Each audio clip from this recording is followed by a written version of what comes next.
Hello, good afternoon or early evening. How are you all? Hello, hello. My name's Paul Plunkett, but unless you're my wife, you're not here to see me. So at this time, I'd like to bring up to the stage the star of the film you just saw. Please give a big hand to Cynthia Erivo, ladies and gentlemen.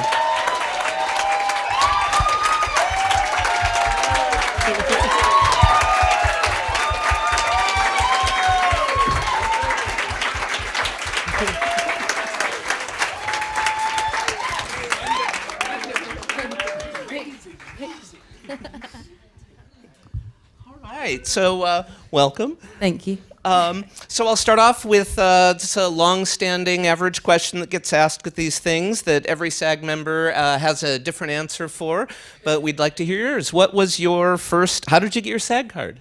My first SAG card, I think it was Widows with Steve McQueen. Yeah, I think that's how I got it. Running around a lot. Yeah, I played a character called Belle. She was one of the 4 members of this group of women who were staging a heist. It was gritty and it was really cool, and I was really pleased to be a part of it. And Steve, sort of, in that way he does, I think you could be really, really good at it. So thank you. I think you should do it. And I said, okay, yeah, I'd love to be in it if you'll have me. And that's kind of how it happened. Yeah, this was like an adventure. Great. And was that the first time that you saw yourself projected on a big screen? Yes. It was very weird. I've never seen my head that big. Great.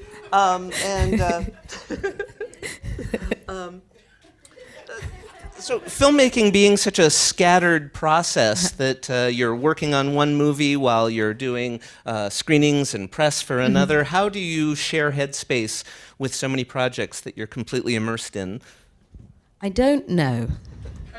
I think I love being busy, and I love working on people and finding out what makes them tick. So I think I just enjoy working on many different things, and I don't know that I have a choice in it anymore. It's sort of like part of my life. So I think I function better when I'm working on more than one thing. Yeah, that's sort of how it's happened. Yeah. Great. So we had a number of questions that are all about the audition process for Harriet. Yes. So I'm sort of going to combine them all. And can you kind of take us through how did you land this role? I was in the middle of The Color Purple, and Deborah Martin I thought I was going to slide right through with that one. Deborah Martin Chase and Daniela Taplin-Lumberg had come to see me in the show. I had no idea that they were in the audience, but I think they were on the lookout, and they came to see the show and then had called my manager and my agent to say that they wanted to sit and talk with me later. So that week, I think, I went to meet Deborah Martin Chase at the, what was it? It was Mandarin Oriental in the lobby lounge, and we had tea, and she told me about this script that she'd been trying to get on film for a while, and it might finally happen, and she was looking for this character, and she thought I might be really good for this particular character. Didn't say what the character was until she was like, and it's Harriet Tubman. And I was, sorry, what did you say? Harriet Tubman, and she was just like, I watched you, The Color Purple, there was something about you, you've got this strength and you're really tough at the same time, but you got, and I was like, everything is like wah wah wah wah, because all I heard was the Harriet Tubman part of it. That's how it happened, and then it took from then to now to when we filmed it about 2.5 years to get on film. Yeah, and because we were going to film it, and then someone pulled out, and then it didn't happen, and then we found Casey, and then Casey came to it, and she's a godsend, rewrote the script, and then Focus then came on to make the film, and that's when we got started on it. So I was with it for a little bit, yeah. Wow. I was the worst, because when I'm like, we have to get it made. Do we have the script yet? Have we spoken to someone yet? Is anyone with us yet? Did we find someone? I was like that on them. So Deborah was like, I think we have to get it made because she's not going to go away. But that was the process, yeah. Great. And then how did you prepare for the role in terms of researching it once it's a go? You do all of the research. So reading And I knew that the role would be physically taxing. I did everything, all the stunts bar one, on my own. So I knew I had to train my body. So I started training when I knew that they wanted me to be a part of it. I'm a fitness fanatic anyway, so I just intensified all of that. And I was working out throughout the film as well. I did some reading and did some spiritual searching as well, because I realized in the reading that her spirituality was a huge part of the reason she did what she was doing. So I wanted to sort of come to terms with what my faith was and be really comfortable in that, so that when we did come to the moments where we would lean heavily into her faith, I would feel authentic. So I sort of reckoned with the fact that I do have a faith and I do believe in God, and I can't keep being embarrassed when I speak out loud about it. So that was really helpful. And it's really weird because along this process, it's been really wonderful to be able to like talk about that out loud. But it was a really huge part of her life. On top of which, Casey and I came together to sort of figure out what we wanted to bring out of her. We knew that everyone knows about her heroics. We knew the work that she'd done, but we didn't know very much about the human and the woman. And so what we wanted to try and do is really bring that to the forefront, talk about the love that she had with her husband, talk about the love that she had for her family. The reason she made the first trip back wasn't just for the sake of it, it was for her family and for her husband. The heartbreak that she suffered when she went back to get her husband, which is just tough. So we spoke about that. We spoke about, looking at pictures, mapping her face, figuring out when she would smile, if she would smile, so that when we did use the smile, it was sparing, it was for a purpose. So like at the beginning, it's the big smile for her husband, and then you get like slight smiles every so often, and until that, it's the idea that you don't really get a smile until the end, and even then it's like, okay, I'm tired, but it's coming back, that kind of thing. Because in those pictures you see of her, rarely does she smile, but both of us imagine that somewhere in her life she may have given someone the joy that she has, because I don't believe that she didn't have any joy. We all come with that. We have to find it in places. So there was that, and there was finding her voice, because there's no recording of her. So we had to find both her speaking and her singing voice, because she did sing. Those songs were the things that she sung, and usually they were coded to let people know where she was, when she was there, where she was leaving, where to find her, when not to come, how to stop, whether it was safe, whether it wasn't safe, to say goodbye. It wasn't just her. Every enslaved person would have known a song to sing because it was the safest way to communicate. So we had to find the voice that was right for communication, that didn't just sound like me singing. So we tried to find what might fit for her. I'm a soprano, so I knew it couldn't be that because it's too close to me. I knew it needed to be grounded, and I knew it needed to be free of decoration. I wanted it to be as pure and straightforward as possible. So we made her an alto. And made sure that whenever we did use her voice, it was immediate and specific. So that's the kind of work we did on it, yeah. And you have a strong background in music and song and music theory, is that correct? Yes, music. I hated music theory, but yes. But you had, as a song, creating the song, you have a cinematic credit prior to acting. You wrote the song for Beyond the Lights. I did, yeah. Back in 2012 or 13? 13, I think. 13? Yeah. And so then when, for this movie, to write the song, it seemed like a natural fit. How did that whole process come together? I think after... Actually, it was whilst we were shooting, I felt like I might have something to offer when it came to creating something that was a good bookend for the film, that sort of almost surmised the things that had happened, and at the same time was a bit of a thank you letter, to sort of take people on the journey, retake people on the journey, tell people what had happened, and to, I guess I wanted to make people look at themselves as people that could help to move people forward, move us forward, I guess. And so they found, Casey and Terrence had found a really great writer, Joshua Campbell, at seminary school, and he had written a piece for John Lewis, and then he had come forward with a song for Harriet, and I had heard the song, and they loved the song, but I knew that there was something that didn't fit. So I said, well, let me sit with him, and we can create something that feels right for both of us and feels right for me to sing. So we sat together in the studio and we wrote for a couple of hours, and then I went away and dragged Will Wells, who is a new producer and really wonderful, into producing this song, and that's the result, really. Yeah.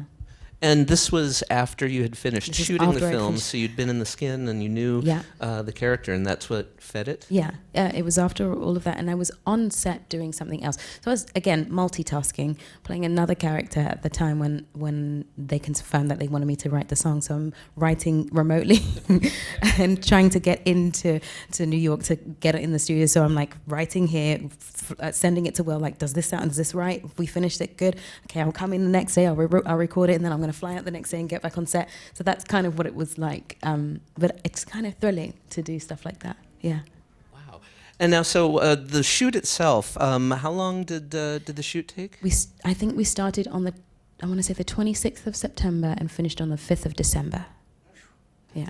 And so a great deal of this film obviously is outdoors outside. And in all kinds of weather, Freezing. mostly at night, freezing, Yeah. and so it's you and the crew. It's me and the crew. And it's the kind of conditions that Harriet herself Yeah. was dealing with. And Mm-hmm. how did that feel while you were doing it, and with the crew and with the cast and everybody? I mean, it was definitely tough. It was definitely a challenge. That scene in the water, I think that night it was 37 degrees, and I didn't have... I didn't have a wetsuit on, so I just had the costume. So it was cold, and I think the worst thing is coming out the other end, because once you're in the water, fine. But it's when you come out of the water and the wind hits you, that's something else.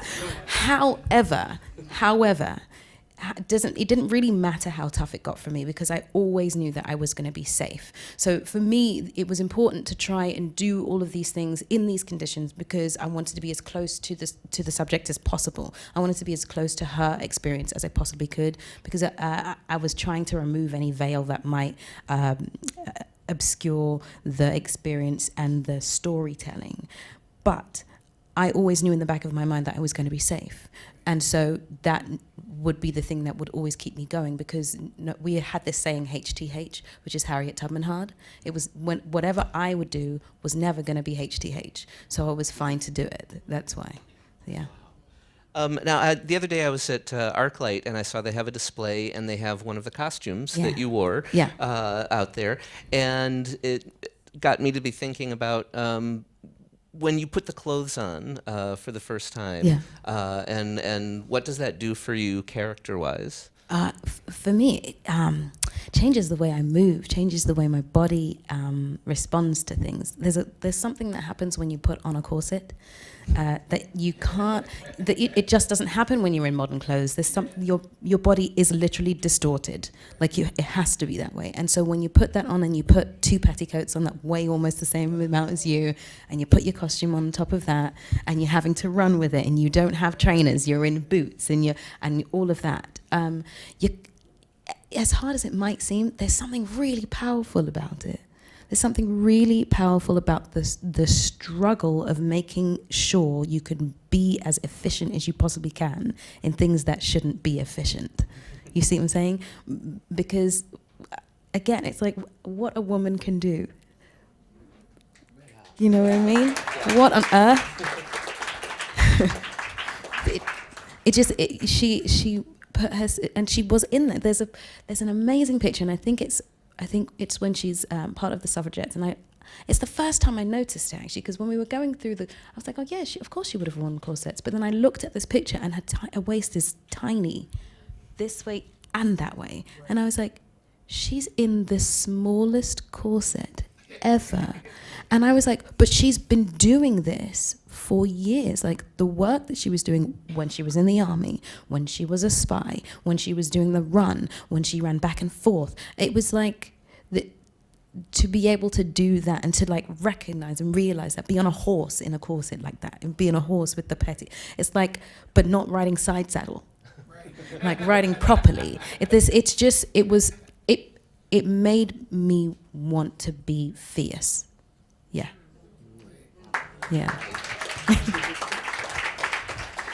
And on the last day of shooting, when you Yes. had to change out of these clothes that had been with you Yeah. for all that time, what did that feel like to be done with it? Oh, I don't know. It felt a little bit sad, really. It's like letting a friend go. It's like, because she'd been part of my life for a really long time, and I had been learning her and trying to find her and speaking to her and praying to let the space be safe for her and thanking her. And like, I still wear my ring that has her face on it. I still wear my I have a chain that has her on it as well. Like, she was part of my life. She is part of my life. And so when that last day, it was pitch black. I remember we shot the last scene in the dark, in the mud, in the middle of nowhere, and it was just a little sad. Yeah. I want to get to a few questions from the folks here. Melinda has asked, how has playing this role changed you personally? Melinda, where are you, Melinda? Hi. I guess I thought I was determined. Okay. And I thought I was strong physically. And I thought I was intelligent. Okay. But then you play her and you learn about what she had to do, and you learn about the fact that she, even though she couldn't read and write, knew to hire a lawyer, save the money very little money that she would get from being hired out, then get that lawyer to draw up the papers that would prove that her mother was supposed to be free when she was 45. Where did she get that advice? How did she know that she needed to get a lawyer? How did she know that lawyer would be trustworthy? Who did she seek the advice from? How did she get the bravery to go and then confront her slave owner? Like, all of that made me learn that my determination pales in comparison. And so because of that, I learned what it is to really be determined. And I guess I've decided to instill that in my life. Yeah. Yeah.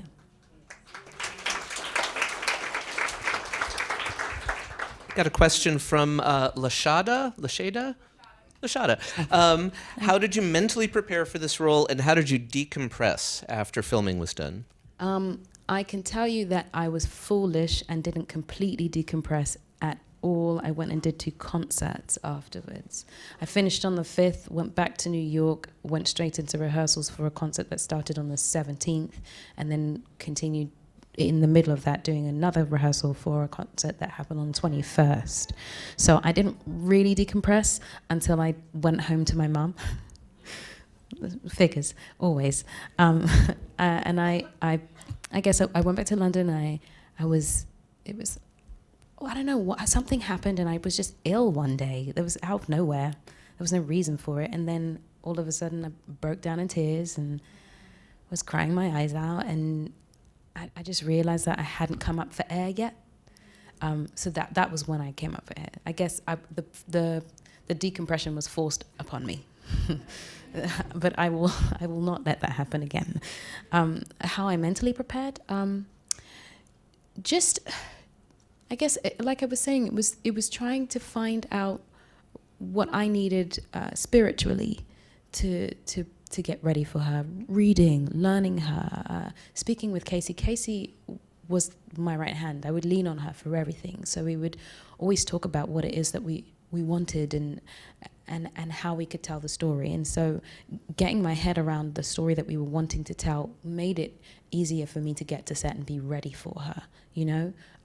I felt like it wasn't enough to just learn the lines. I really wanted to be ready for her to like come in, getting ready to get rid of any vanity that might be there, because that was not useful. Getting ready to be really open to ideas that come in, almost, and it might sound mystic, but getting ready to move out the way just in case she figured one day that she wanted to be a part of it and do it herself, you know?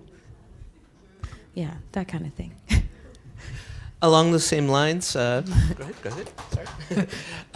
Tracia, I hope I get this right. Oh, great. Hi. Hello. Asked about, did you speak with any of the families, I'm assuming, of descendants or anything like that, and travel to any of the dwellings or any of the locations?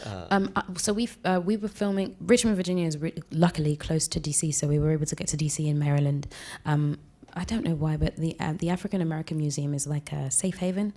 And I think I've been there like 4 times already. It just feels good to be there.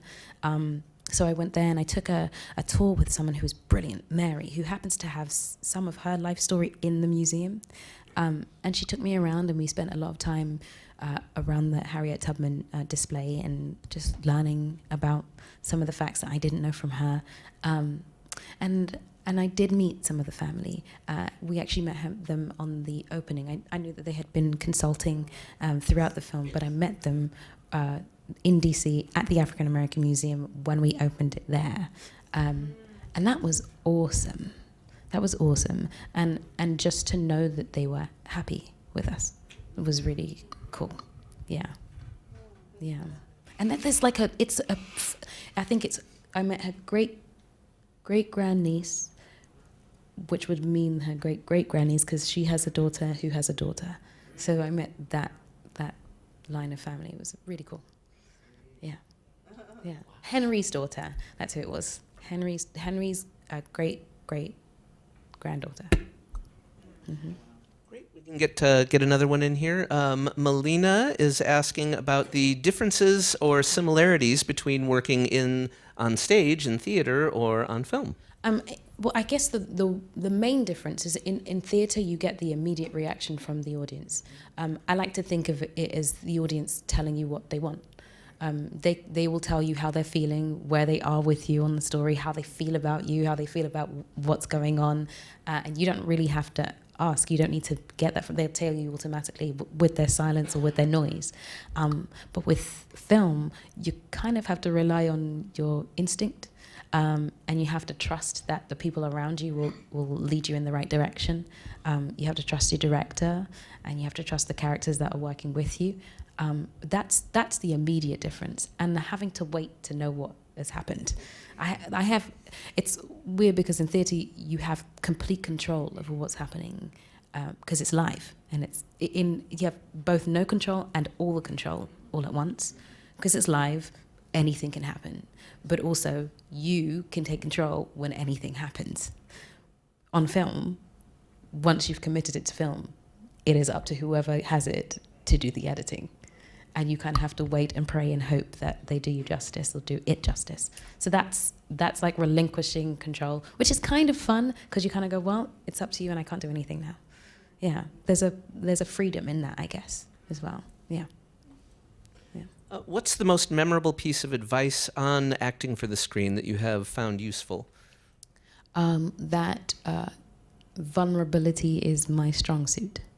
That I can tell as much as I want with my silence, and I don't need to fill every moment. And you can probably do that just by looking at someone, to be honest.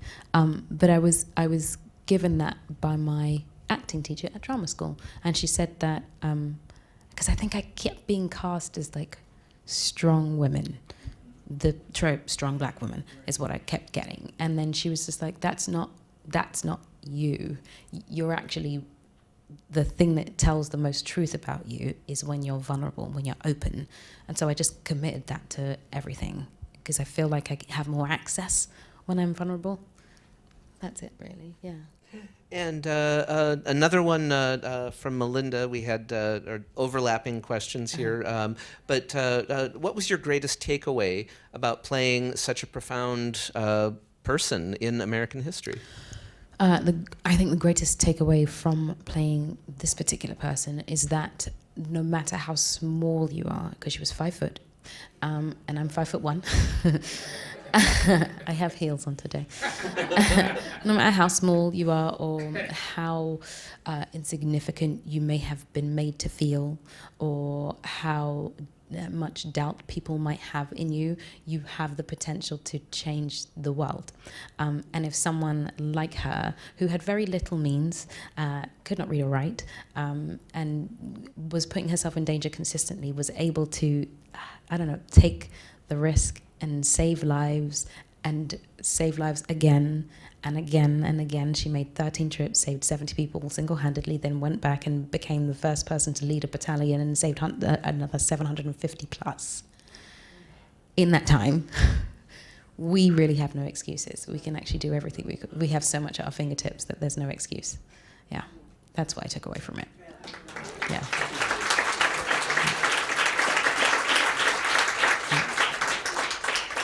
And real quick to wrap up, what else do you have coming up after this? I think is it January? Yes, January. I did a HBO series called The Outsider. That's coming out, and then I'm about to go and start filming the Genius series about Aretha Franklin, and I'm playing Aretha. Yeah. Yeah. Well, wonderful. I want to thank you so much Thank you for having for me. coming today. Thank you all for coming and seeing the film today. Thank you for having me.